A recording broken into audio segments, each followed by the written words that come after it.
Hi, thank you for clicking on the video, and I hope everyone is doing really well today. So I am recording on a new microphone, so this video is kind of like the testing out of this microphone. So hopefully the audio at least is not terrible. So sorry if it is. I have been getting constant requests for a review of the CRON diet. I don't really know how to pronounce it. It's CRON, and it stands for calorie restriction with optimal nutrition. Calorie restriction, that first part, kind of like warning bells are kind of going off in my head, but then optimal nutrition, that's a good thing. So it's kind of like one thing that's kind of makes me a little leery, and then one thing that makes me kind of happy, and they're put together. How does that work? So this diet was developed by a doctor who participated in the Biosphere 2. I had no idea that this diet and the Biosphere 2 actually have anything to do with each other, and that really kind of got me excited because Biosphere 2 is something that definitely intrigues me. I actually have read a lot about it, and I think it's fascinating what they tried to achieve through that experiment. The Biosphere 2 ended. People who participated in it at one point did say they were starving and they were not well from starving. The nutrients and the foods that people who participated in it were like, they were supposed to grow it all. It was all supposed to come from the biosphere. At one point, they were so low on food, they actually had to bring in outside food so that they would survive. That experiment ended with like bad results in the diet area. Of the diets that I have learned about and researched, it's definitely in my top list of semi-decent diets. I will always find something wrong with a diet just because I'm critical like that, and I'm going to pick something apart, especially when it comes to health. So to all the people who requested this diet saying it's amazing and it's great and that it's really good for people, I agree, but I also disagree. This diet makes me feel a little torn because it's encouraging restriction, but it's also encouraging nutrient-dense foods. So it's like, restrict your calories, but you're eating really good things. Like, that's really hard to kind of wrap your head around. The very, very first negative thing that I could think of is orthorexia. This diet could very easily branch out and become orthorexia, which is the obsession with healthy foods and clean eating and all of that. Oh, it's such a thin line that you can easily cross over, and you are now in the orthorexic zone. It's a very confined place to be when you're trapped in orthorexia. So that's like my initial biggest objection to this diet.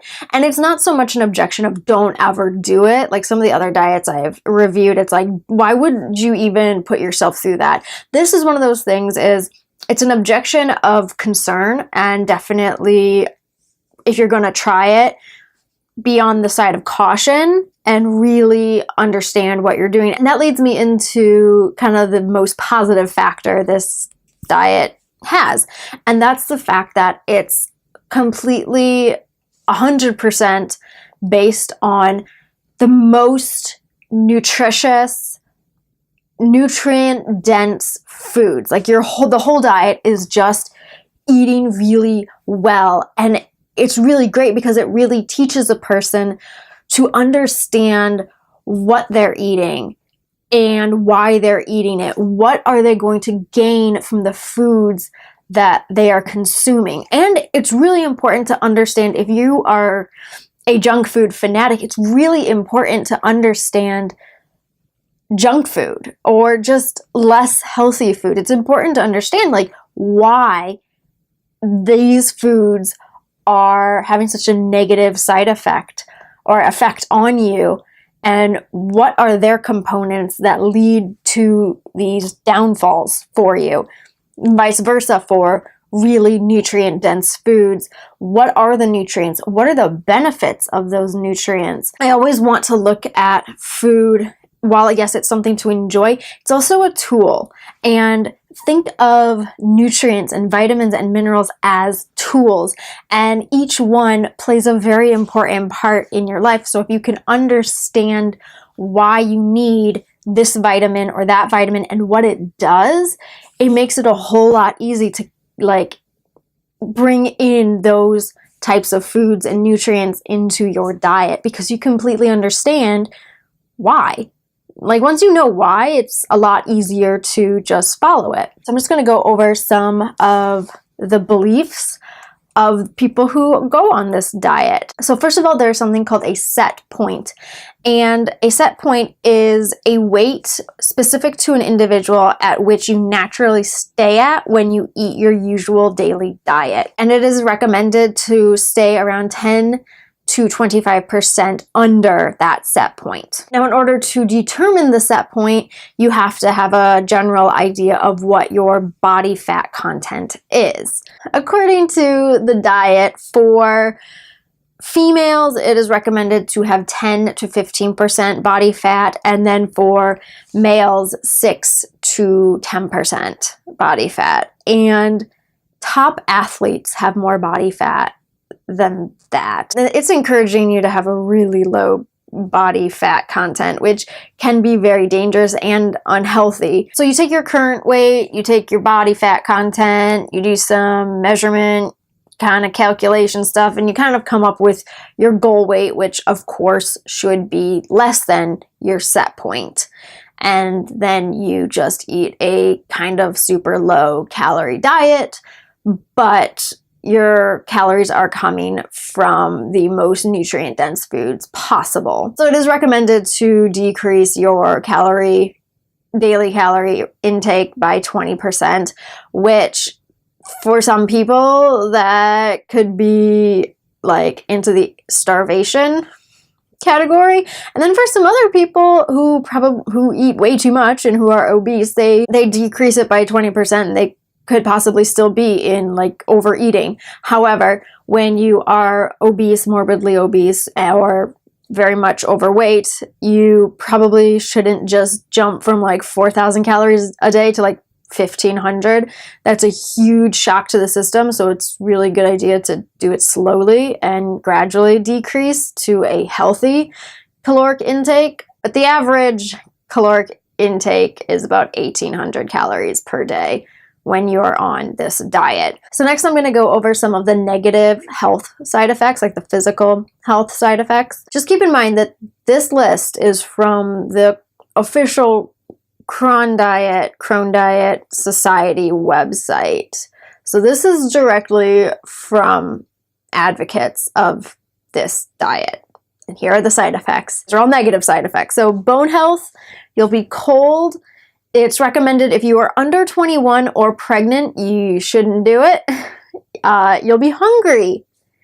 You'll have cravings, food obsessions, decreased testosterone, menstrual irregularity, and rapid weight loss. Some of these that really stand out to me. Under 21 or pregnant, don't do it. Which, it's interesting because when you're pregnant, you probably should be eating a pretty nutrient full, dense diet, but it basically is acknowledging that it actually is restrictive in a negative way. If pregnant people, they shouldn't do it. It's about nutrient dense, optimal health. Well, a pregnant woman should be at the most optimal health because they are literally forming a new human who should also have optimal health. But don't do it if you're pregnant. It is restrictive in the sense that it's a caloric deficit, but they never say that like you're restricted or anything like that, except for the fact that you're going to be hungry. Cravings are just kind of a thing that we do. Like the more you eat something, the more you're gonna crave it. So like if you eat healthy food, shouldn't your cravings be for healthy food? But maybe what they mean are like unhealthy cravings, like craving things that are junky. I don't know. Food obsessions, that's what I'm talking about. Orthorexia, like this is this diet borders on an eating disorder. Like, think about it. Decreased testosterone and menstrual irregularity. These kind of hormones should not be messed with. let's just put it that way. They're very important. This is one of those diets that it's not horrible, but there is like a side that you need to be cautious about, and that's the obsession with healthy eating. And also, are you eating enough? Yeah, you can survive on 1,800 calories, but if you're an athlete or you're just a super active person, like, you're gonna feel miserable on this diet.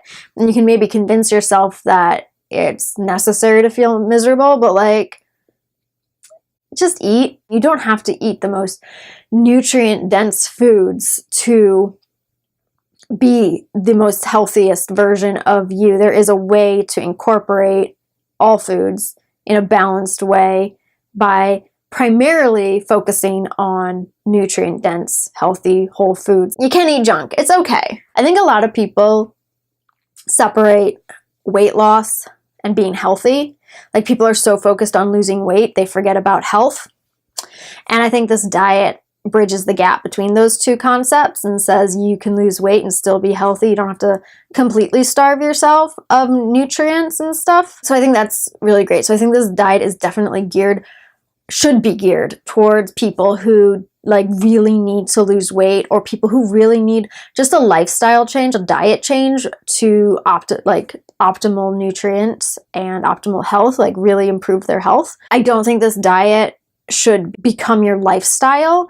I think nutritionally dense food should be part of your lifestyle. If you're strict on yourself at first, but knowing that eventually down the road you'll learn how to balance between really, really healthy food and every once in a while having a treat, because you do this diet and it's like you can only be super healthy, and so you learn to enjoy super healthy things, and then you can maybe every once in a while have a little treat. I don't think this is something that you should live by for the rest of your life and be this hard on yourself and really strict on yourself, because I think that really blurs the line between healthy diet, balanced diet, and obsession and an eating disorder. So if you enjoyed this video, be sure to give it a thumbs up. For more videos about diets, nutrition, eating disorders, eating disorder recovery, and lots of other good stuff, be sure to subscribe, and I will see you next time. Bye!